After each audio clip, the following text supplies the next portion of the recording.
नमस्कार, मैथिली कथामाला सो हम कविता जहाँ सबके स्वागत करे छी। और आज का एहि वीडियो में हम सोमवती अमावस्या के कथा लऽ के एलहुँ हँ। एकरा सोमा अमावस्या सेहो कहल जाइ छै। जे कोनो अमावस्या सोमवार के होइ छै ओकरा सोमावती अमावस्या या सोमा अमावस्या कहल जाइ छै।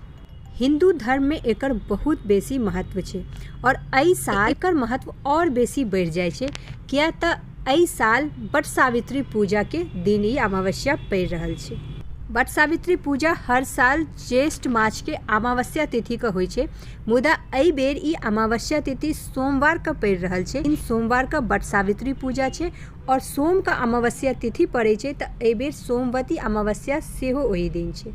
सोमवती अमावस्या के कथानुसार कोनो गांव में एगो साहूकार रहै छलाह, जिनका 7 बेटा और 1 बेटी छलनि। साहूकार के 7 बेटा के विवाह भऽ गेल रहनि, मुदा हुनकर बेटी के विवाह नहीं भेल रहे। हुनका घर में प्रतिदिन भोरे भोर एक साधु भिक्षा मांगे के लेल आबै छलाह।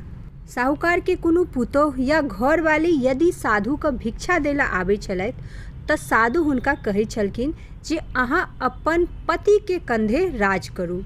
और जखन साहूकार के बेटी भिक्षा देला आबै छली तऽ साधु कहै छलथि जे अहाँ अपन भाई भौजाई के कंधे राज करू। ई बात साहूकार के बेटी के बड़ अखरै छलै। एक दिन ओ अपन माँ से कहली जे माँ, जखन अहाँ या कोनो भौजी सब साधु के भिक्षा दै छियै तऽ ओ अहाँ सबके अपना पति के कंधे राज करो कहै छथिन, मुदा जखन हम भिक्षा दै छियै तऽ ओ हमरा कहै छथि जे अहाँ अपन भाई भौजाई के कंधे राज करू, से किएक? एहि पर माय बजली जे काल्हि तू भिक्षा दै लए जइह, जखन ब्राह्मण बाबू तोरा आशीर्वाद देथुन तखन हम हुनकासँ एकर कारण पूछब। अगला दिन जखन ब्राह्मण देवता भिक्षा मांगे लए एलखिन तखन माँ ओतऽ आबि गेली और कहली जे अहाँ एकरा एहन आशीर्वाद किया दै छियै? एहि पर ब्राह्मण देवता बजलाह, कियाक तऽ एकरा किस्मत में सुहाग नहीं छै। एहि पर सेठानी ब्राह्मण देवता सब बाजली जे एकर कोनो उपाय तऽ हेतै, अहाँ हमरा सबके एकर उपाय बताबू। तखन ब्राह्मण देवता बजलाह जे यदि शोभा धोबिन आबि कऽ एकरा विवाह में आशीर्वाद देतै तऽ एकर सुहाग बचि सकै छै। साहूकार के घरवाली पूछली जे ई शोभा धोबिन रहै कतऽ छै? एहि पर ब्राह्मण देवता बजला जे ई शोभा धोबिन 7 समुंदर पार रहै छै। साहूकार के घरवाली घर आबि कऽ अपन 7 बेटा से शोभा धोबिन के घर जाय के लेल कहली, मुदा 6 बेटा मना कऽ देलनि और 7म बेटा मानि गेल। दुनू भाई बहिन शोभा धोबिन के घर के दिस विदा भेला। पोखरि के किनारे आबि कऽ दुनू गोटा एक गाछ तर में बैस गेला। तखने ओहि गाछ के धोधरि से एकटा साँप निकले छै और गाछ पर चढ़ऽ लागे छै। तखने ओहि बहिन के नजर ओहि साँप पर पड़ि जाइ छै और ओ अपन भाई से बजली जे देखू भाई, साँप ओहि गाछ के ऊपर चढ़ि रहल छै और ओहि गाछ पर कोनो पक्षी के घोंसला छै और ओहि घोंसला में नन्हा नन्हा बच्चा सब छै और ई साँप ओहि बच्चा सबके खा जेतै। जखन साँझ खन ओ पक्षी सब वापस एथिन तऽ अपन बच्चा सबके मरल देख कऽ हुनका सबके कतेक दुख हेतनि।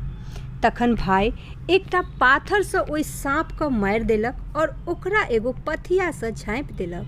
साँझ खन एकटा हंस और हंसनी के जोड़ा जखन आयल तऽ गाछ पर और गाछ के नीचा में खून देख कर डरि गेल जे कियो हुनका बच्चा सबके मारि देलक।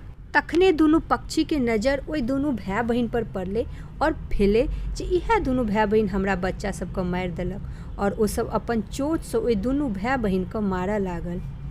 तखने बहिन ओहि पथिया के उठा कऽ देखबै छथिन जे देखी, हम तोरा बच्चा सबके एहि साँप से बचेलियो हँ और तू जे गाछ पर ई खून देख रहल छहक ई एहि साँप के छियै।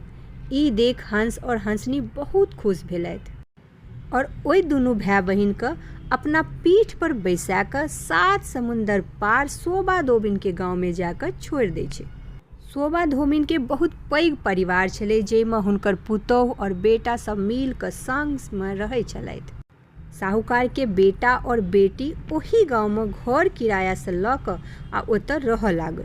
सब दिन रात क सबके सुतला के बाद साहूकार के बेटी शोभा धोबिन के घर जाय छली आ घर के सब काज सब क बासन बर्तन और जते घरक काज होइ छै सब क और भोर होइ से पहिने अपन घर चलि आबै छली। एक दिन शोभा धोबिन अपन पुतहु सबके बजा कऽ बचली जे अहाँ सब आइ काल्हि भोरे भोर लड़ाई झगड़ा नहि करै छी काज के लऽ कऽ। एहि पर पुतहु सब बजली जे माँ जी, यदि हमरा सबके सब काज करल भेट जाइए तऽ हमसब किया झगड़ी। तहन शोभा धोबिन बजली जे के करै छौ सब काज। एहि पर पुतहु बजली जे हमरा सबके नहि बुझल यऽ, हमरा सबके तऽ होइ छलै जे इएह करै छथिन सबटा काज। शोभा धोबिन एकर पता लगाबे के लेल ओहि दिन राति भरि जागली जे देखै छियै जे के आबि कऽ घरक सब काज कए रहल यऽ। जखन साहूकार के बेटी एली और सब काज कए कऽ वापस जाइ छली तखने शोभा धोबिन ओकर हाथ पकड़ि लेली और पूछऽ लागली जे तू के छियऽ और आबि कऽ किया हमरा घरक सारा काज कए दै छऽ। तखन साहूकार के बेटी ब्राह्मण देवता वाला सब बात शोभा धोबिन के बता देली और कहली जे यदि अहाँ अपन सोमवती अमावस्या के फल हमरा दऽ दी तऽ हमर सौभाग्य अमर भऽ जायत। शोभा धोबिन ओकर बात मानैत ओकरा कहली जे जखन तोहर विवाह पक्का भऽ जाओ तहन हमरो नोत हकार पठा दीह, हम तोरा विवाह में जरूर एबो और तोरा सौभाग्यवती होय के आशीर्वाद देबो। तत्पश्चात दुनू भाई बहिन वापस अपन गांव आबि गेलथि और बहिन के लेल सुयोग्य वर के ताकि हुनकर विवाह ठीक कऽ देल गेलनि और एहि विवाह के नोत हकार शोभा धोबिन के सेहो देल गेलै। विवाह के दिन विवाह के पश्चात एक सांप आबै छै और वर के डसि लै छै, जैसे वर के तुरंत मृत्यु भऽ जाइ छै। तखन शोभा धोबिन जल हाथ में लऽ संकल्प क वर के मुँह में दऽ दै छथिन, जैसे वर पुनः जीवित भऽ जाइ छै। और तहिए से शोभा धोबिन के साथ साथ साहूकार के बेटी और पुतहु सब सेहो सोमवती अमावस्या करे के व्रत और संकल्प लेली। जय सोमवती अमावस्या माता। हम आशा करै छी जे वीडियो अहाँ सबके जरूर पसंद आयल हैत, तऽ एहने और वीडियो के लेल जुड़ल रहू हमरा साथ। तऽ मिलै छी अगला वीडियो में, तामे तक जय मिथिला जय।